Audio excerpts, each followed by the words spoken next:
Hello friends, welcome to study online. और आज से हम शुरू करने जा रहे हैं इतिहास की अपनी एक क्वेश्चन सीरीज, जिसमें हम टॉपिक वाइज जो है क्वेश्चंस लेके आएंगे आपके सामने और कवर करेंगे इसमें सारे इम्पोर्टेंट टॉपिक्स को। और ये एक सीक्वेंस वाइज वीडियो होगी जिसमें आप जो है अपनी स्टडी को जो है अच्छे तरीके से देख पाएंगे कि आपने उसमें कितना पढ़ा है। और यहाँ पे टेस्ट सीरीज़ टाइप की आप देख पाएंगे। कुछ महत्वपूर्ण क्वेश्चंस यहाँ पे आपके सामने आएंगे हर टॉपिक से, ताकि आपकी उस टॉपिक की जो पकड़ है मजबूत बन सके और उस टॉपिक में आप अच्छे से अच्छे स्कोर कर पाएँ। तो यहाँ पे हिस्ट्री को हम शुरू करने जा रहे हैं और हिस्ट्री के सभी चैप्टर्स के आपको जो है क्वेश्चंस इसी तरीके से मिल जाएंगे। अगर आप हिस्ट्री पढ़ रहे हैं तो यहाँ पे आके आप इसमें ये क्वेश्चंस देख के अपने लेवल का पता लगा सकते हैं। तो चलिए शुरू करते हैं। आज का टॉपिक है हमारा, हम स्टार्ट करने जा रहे हैं प्राचीन भारत का इतिहास, जो कि पहला ही हमारा पार्ट है। और ये जो है अगर आपने डिटेल में पढ़ लिया होगा तो इन क्वेश्चंस को आप आराम से बना पाएंगे। यहाँ पे टोटल आपके सामने आएंगे 15 क्वेश्चन और 15 में से देखते हैं कि आप कितना स्कोर कर पाते हैं। मुझे कमेंट करके अपना स्कोर ज़रूर बताइएगा कि आपने कितना स्कोर किया। तो चलिए शुरू करते हैं। पहला क्वेश्चन हमारे सामने है कि प्राचीन भारत को स्रोतों के आधार पर कितने भागों में बांटा गया है। तो हमने अगर पढ़ा है तो अगर आप बता पाएंगे तो इसमें प्राचीन भारत के इतिहास को 3 प्रमुख भागों में बांटा गया है। पहला है प्रागैतिहासिक, दूसरा है आद्य ऐतिहासिक और तीसरा है ऐतिहासिक। तो इस प्रकार हम देखेंगे कि हमारा जो ऑप्शन हो जाता है वो हो जाता है 3, यानी कि प्राचीन भारत के इतिहास को स्रोतों के आधार पर 3 भागों में बांटा है। कौन कौन से हैं? प्रागैतिहासिक, आद्य ऐतिहासिक और ऐतिहासिक। नंबर 2 है भारतीय पुरातत्व के जनक किन को माना गया है। एसएससी में ये क्वेश्चन बहुत ही बार पूछा गया है, बहुत सारे एग्जाम्स में पूछा गया है। खासकर अगर आप हिस्ट्री जो है पीजीटी, टीजीटी या नेट वगैरह की तैयारी करते हैं तो उसमें आपने देखा होगा ये क्वेश्चन जो है बहुत बार रिपीट होके आया है आपके सामने। तो यहाँ पे हमारे सामने 4 ऑप्शन है: Smith, Robert Bruce Foote, Alexander Cunningham और दयाराम साहनी। तो देखिए यहाँ पे हमारे पास जो है इसका सही आंसर हो जाएगा अलेक्जेंडर कनिंघम को भारतीय पुरातत्व के जनक के रूप में जाना जाता है। नेक्स्ट क्वेश्चन है पाषाण काल को कितने भागों में बांटा गया है। देखिए प्रागैतिहासिक काल को हमने अलग अलग भाग में बांट दिया गया है, जिसमें पाषाण काल है।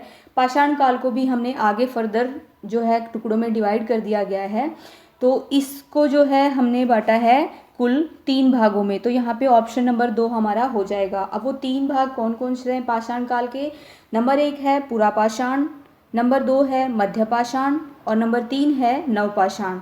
तो ये आपको याद रखने हैं कि पाषाण का मतलब होता है पत्थर। अगर आपको समझ में नहीं आ रहा है तो मैं आपको बता देती हूँ कि पाषाण का मतलब होता है पत्थर।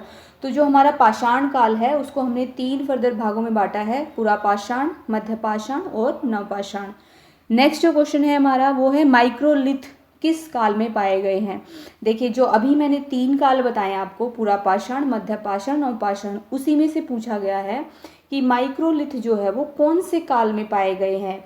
तो यहाँ पे ऑप्शन नवपाषाण, मध्यपाषाण और पुरापाषाण है। तो हमारा जो राइट आंसर हो जाएगा वो हो जाएगा मध्यपाषाण, यानी कि मध्यपाषाण में हमें माइक्रोलिथ का मतलब होता है बहुत ही छोटे आकार के सूक्ष्म जो पत्थर होते हैं जिनको यूज़ में लाया जाता है किसी भी तरीके से, चाहे वो औजार के रूप में हो, चाहे वो घरेलू काम के रूप में हो या। नेक्स्ट क्वेश्चन यहाँ पे हम देख लेते हैं कि जिस काल में कोई लिखित साक्ष्य नहीं मिला वह काल क्या कहलाता है। जो हमने अभी पढ़ा था कि प्राचीन भारत को कितने भागों में बांटा गया है, तो उनके बारे में यहाँ पे आपसे पूछा गया है कि कौन सा ऐसा काल था जिसमें लिखित साक्ष्य नहीं मिले हैं। तो वो कौन सा काल था हमारा? तो यहाँ पे हमारा हो जाएगा प्रागैतिहासिक काल, यानी कि इस काल में हमें कोई लिखित साक्ष्य नहीं मिला है। और अगर लिखित साक्ष्य नहीं मिला है तो ऑब्वियस सी बात है कि उसको पढ़ा भी नहीं गया है।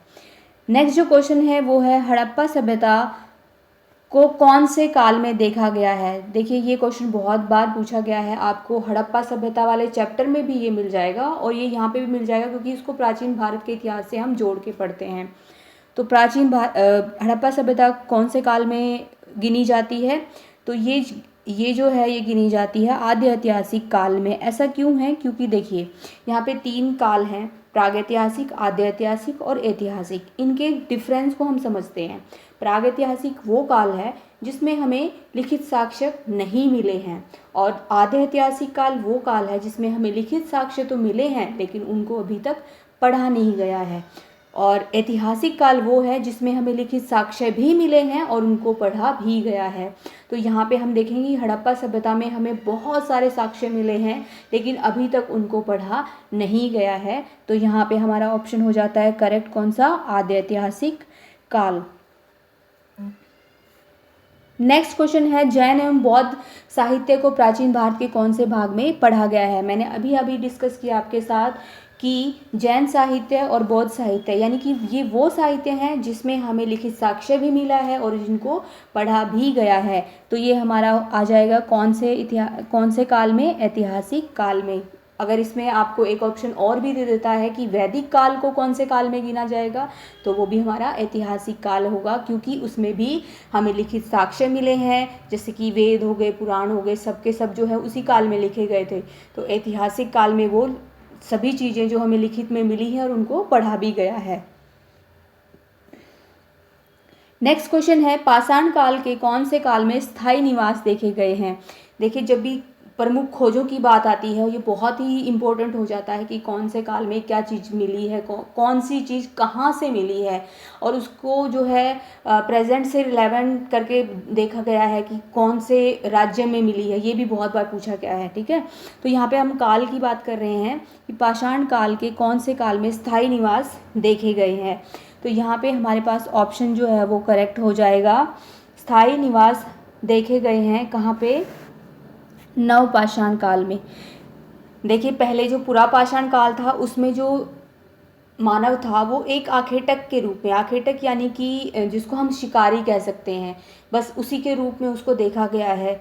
मध्यपाषाण काल आते आते उसने पशुपालन करना सीख लिया और उसके साथ साथ वह खाद्य संग्राहक यानी उसने जो है अपने भोजन को जो है वो स्टोर करना भी शुरू कर दिया था। लेकिन नवपाषाण काल आते आते वो जो है कृषि करना भी सीख गया था और पशुपालन के साथ साथ वो स्थायी निवास भी करना सीख गया था। तो ये हमारा ऑप्शन जो है वो करेक्ट हो जाता है, नवपाषाण।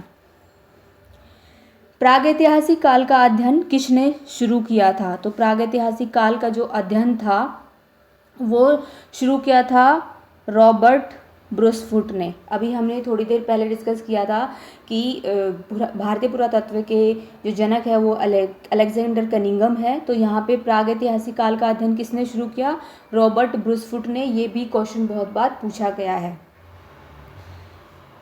नेक्स्ट क्वेश्चन है, पाषाण काल का कालक्रम कब से कब तक माना जाता है? ये देखिए यहाँ पे आपसे किसी मतलब एक एक काल के बारे में नहीं पूछा गया है कि पुरापाषाण कब से कब तक है या मध्यपाषाण कब से कब तक है या नवपाषाण कब से कब तक है।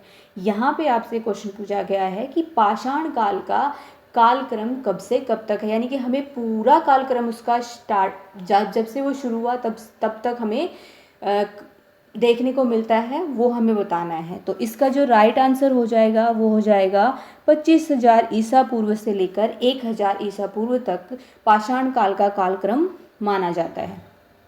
और अगर हम यहीं पे मैं आपको थोड़ा सा और डिस्कस करके बता देती हूँ कि अगर आपसे अलग अलग पूछा जाता है कि पुरापाषाण, तो पुरापाषाण काल का कालक्रम था 25,000 ईसा पूर्व से लेके 10,000 ईसा पूर्व। मध्यपाषाण का था 10,000 से 4,000 ईसा पूर्व और नवपाषाण का था 10,000 से 1,000 ईसा पूर्व। नेक्स्ट क्वेश्चन है, मालिक के साथ कुत्ते को दफनाने का प्रमाण कहाँ से मिला है? ये क्वेश्चन बहुत बार पूछा गया है, very very very important question है। तो जब आपसे प्रमुख खोजों के बारे में पूछी जाती है कि कौन से काल में कौन सी प्रमुख खोज हुई थी, तो उसके लिए ये बहुत इंपॉर्टेंट क्वेश्चन हो जाता है कि मालिक के साथ कुत्ते को दफनाने का प्रमाण कहाँ से मिला है। तो ये मिला है बुर्ज होम से, जो कि है कश्मीर में, ठीक है। तो यहाँ पे आप ये जरूर ध्यान रखेंगे, ये क्वेश्चन जो है बहुत बार पूछा गया है, बहुत ही ज़्यादा बार पूछा गया है। और इसके साथ जो है 2-3 जो ऑप्शन और हैं उनके बारे में मैं आपको बता देती हूँ, आप नोट कर लीजिएगा।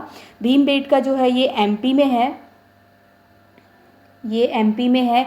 यहाँ से क्या मिला है, यहाँ से मिला है चित्रकारी, जो कि नर्मदा घाटी के आसपास के एरिया से मिली है और सबसे प्राचीन चित्रकारी यहाँ से मिली है। बागोर जो है, बागोर ये है, बागोर की अगर हम बात करें तो ये है राजस्थान में। और यहाँ से क्या मिला है, यहाँ से पशुपालन के साक्ष्य मिले हैं। और चिरान जो है वो है बिहार में, जहाँ से मिट्टी के बर्तन यानी कि मृद भांड जिसको बोलते हैं वो मिले हैं, और हड्डी और पत्थरों के औजार भी मिले हैं। तो यहाँ से आप देख सकते हैं कि हमारा जो ऑप्शन हो जाएगा वो है मालिक के साथ कुत्ते को दफनाने के जो साक्ष्य मिले हैं वो मिले हैं बोर्जहोम से। नेक्स्ट क्वेश्चन है, आग की खोज कौन से काल में हुई। देखिए यहाँ पे आपको कई बार क्वेश्चन में कन्फ्यूज़न ये हो जाता है कि कई बार हमसे ये पूछा जाता है कि मानव आग का व्यावहारिक प्रयोग यानी कि उसको यूज़ में लाना, व्यावहारिक प्रयोग यानी कि डेली लाइफ में वो कब यूज़ करने लग गया था, और यहाँ पे हमसे पूछा गया है कि खोज कब हुई थी।